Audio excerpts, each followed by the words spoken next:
Hello नमस्कार, welcome back to Gargi news India. मैं आस्था शर्मा। तो आइए आज की बड़ी खबरों के बारे में जानते हैं। देश से मलेरिया को खत्म करने की दिशा में भारत ने बड़ी सफलता हासिल की है। केंद्रीय गृह मंत्री अमित शाह ने कहा है कि भारत में मलेरिया के मामलों में 97% की गिरावट दर्ज की गई है और देश जल्द ही इस बीमारी को पूरी तरह खत्म करने की ओर बढ़ रहा है। राष्ट्रपति द्रौपदी मुर्मू ने भारतीय नौसेना के इतिहास में एक नया अध्याय जोड़ते हुए कर्नाटक के कारवार नेवल बेस पर पनडुब्बी यात्रा की। इसके साथ ही वह पनडुब्बी में सफर करने वाली देश की दूसरी राष्ट्रपति बन गई हैं। प्रधानमंत्री नरेंद्र मोदी ने मन की बात कार्यक्रम में देश के युवाओं की भूमिका को लेकर बड़ा बयान दिया है। उन्होंने कहा कि आज पूरी दुनिया भारत को युवा शक्ति की वजह से उम्मीद की नजर से देख रही है। कांग्रेस नेता दिग्विजय सिंह के सोशल मीडिया प्लेटफॉर्म एक्स पर दिए गए बयान को लेकर सियासत तेज हो गई है। बीजेपी ने इसे कांग्रेस के भीतर खुला असंतोष करार देते हुए राहुल गांधी पर बड़ा हमला बोला है। उन्नाव रेप केस में सुप्रीम कोर्ट 29 दिसंबर को सीबीआई की याचिका पर सुनवाई करेगा। सीबीआई ने इलाहाबाद हाई कोर्ट द्वारा कुलदीप सिंह सेंगर की उम्र कैद की सजा निलंबित करने के आदेश को चुनौती दी है। कांग्रेस नेता शशि थरूर ने दिग्विजय सिंह के बयान का समर्थन करते हुए कहा कि संगठन को मजबूत करने की जरूरत है। उन्होंने कहा कि पार्टी को जमीनी स्तर पर और सशक्त बनाना जरूरी है। कांग्रेस के 140वें स्थापना दिवस पर मल्लिकार्जुन खड़गे ने कहा कि कांग्रेस एक विचारधारा है और विचारधाराएं कभी खत्म नहीं होती। राहुल गांधी ने कहा कि कांग्रेस सिर्फ पार्टी नहीं बल्कि देश के कमजोर और मेहनतकश लोगों की आवाज है।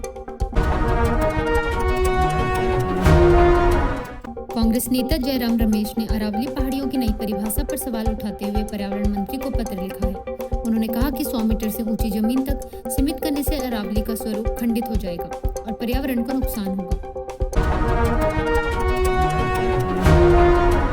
बांग्लादेश के एडिटर्स काउंसिल ने अंतरिम सरकार के एक वर्ग पर हिंसा को बढ़ावा देने का आरोप लगाया है। काउंसिल अध्यक्ष नूरुल कबीर ने कहा कि मीडिया संस्थानों पर हमले से पहले इसकी घोषणा की गई थी और सरकार को इसकी जानकारी थी। प्रधानमंत्री नरेंद्र मोदी ने मन की बात कार्यक्रम में देशवासियों को संबोधित करते हुए कहा कि साल 2025 भारत के लिए गौरवशाली उपलब्धियों का वर्ष रहा है। प्रधानमंत्री नरेंद्र मोदी ने कहा कि दिल्ली में आयोजित मुख्य सचिवों के राष्ट्रीय सम्मेलन में शासन और सुधारों से जुड़े अहम मुद्दों पर सार्थक चर्चा हुई। उन्होंने कहा कि ऐसे संवाद प्रशासन को अधिक प्रभावी और जनोन्मुखी बनाने में मदद करते हैं। सुप्रीम कोर्ट की 3 जजों की विशेष अवकाश पीठ, जिसकी अध्यक्षता मुख्य न्यायाधीश जस्टिस सूर्यकांत करेंगे, इस मामले में स्वतः संज्ञान याचिका पर सुनवाई करेगी। यह मामला अरावली की नई परिभाषा और उससे जुड़े पर्यावरणीय प्रभावों से संबंधित है।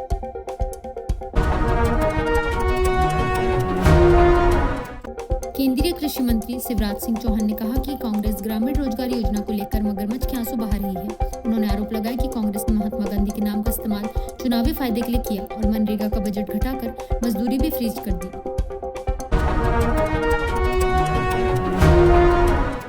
रेलवे की स्वदेशी सुरक्षा प्रणाली कवच को लेकर एक अहम अपडेट सामने आया है। दिल्ली को मुंबई और हावड़ा से जोड़ने वाले रूट्स पर कवच सिस्टम के काम में तेजी आई है।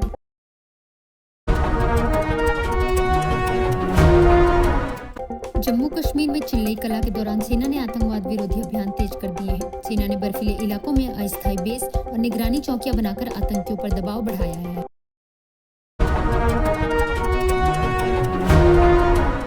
नागरिक उड्डयन मंत्रालय ने यात्रियों की समस्याओं के त्वरित समाधान के लिए 24/7 कंट्रोल रूम शुरू किया है। इसमें डीजीसीए, एयरलाइंस और एयरपोर्ट अथॉरिटी के अधिकारी मिलकर उड़ान संचालन और यात्रियों की शिकायतों पर नजर रखेंगे।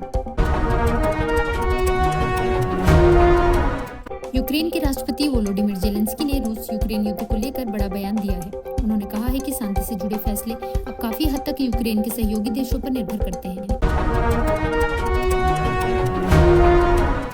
दिल्ली की बढ़ती प्रदूषण समस्या को लेकर एक चौंकाने वाला मामला सामने आया है। अकुम फार्मा के फाइनेंस चीफ राजकुमार बाफना ने अपने पद से इस्तीफा दे दिया है। डीएमके के संस्थापक और दिग्गज नेता विजयकांत की दूसरी पुण्यतिथि पर देश भर के राजनीतिक नेताओं ने उन्हें श्रद्धांजलि अर्पित की।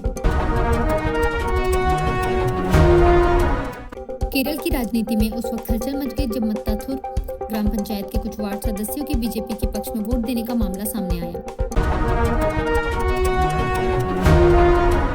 तेलंगाना में बीजेपी ने विधानसभा सत्र को लंबा करने की मांग की है ताकि किसानों से जुड़े मुद्दे और शासन से संबंधित चिंताओं पर विस्तार से चर्चा हो सके। तमिलनाडु में मतदाता सूची से जुड़ी प्रक्रिया को लेकर बड़ा अपडेट सामने आया है। राज्य में 27 दिसंबर तक 4,42,000 से ज्यादा लोगों ने मतदाता सूची में नाम जोड़ने के लिए आवेदन किया है। चुनाव अधिकारियों के मुताबिक दावे और आपत्तियों की प्रक्रिया 18 जनवरी 2026 तक जारी रहेगी। वही महानगर पालिका चुनावों को लेकर बड़ी राजनीतिक खबर सामने आई है। कांग्रेस और वंचित बहुजन अघाड़ी ने गठबंधन कर लिया है। रूस यूक्रेन युद्ध को खत्म करने की कोशिशों के बीच एक बड़ी कूटनीतिक पहल सामने आई है। यूक्रेन के राष्ट्रपति वोलोडिमिर जेलेंस्की जल्द ही अमेरिका के राष्ट्रपति डोनाल्ड ट्रंप से मुलाकात करेंगे। थाईलैंड और कंबोडिया के शीर्ष राजनयिकों ने चीन में मुलाकात कर संघर्ष विराम को मजबूत करने पर चर्चा की है। चीन ने इस संकट में मध्यस्थ की भूमिका निभाने की कोशिश की है और अमेरिका व मलेशिया के साथ मिलकर दोनों देशों के बीच शांति बहाल करने के प्रयास तेज किए हैं। तो ये थी आज की बड़ी खबरें। बने रहिए गार्गी न्यूज इंडिया के साथ। मैं आस्था शर्मा, धन्यवाद।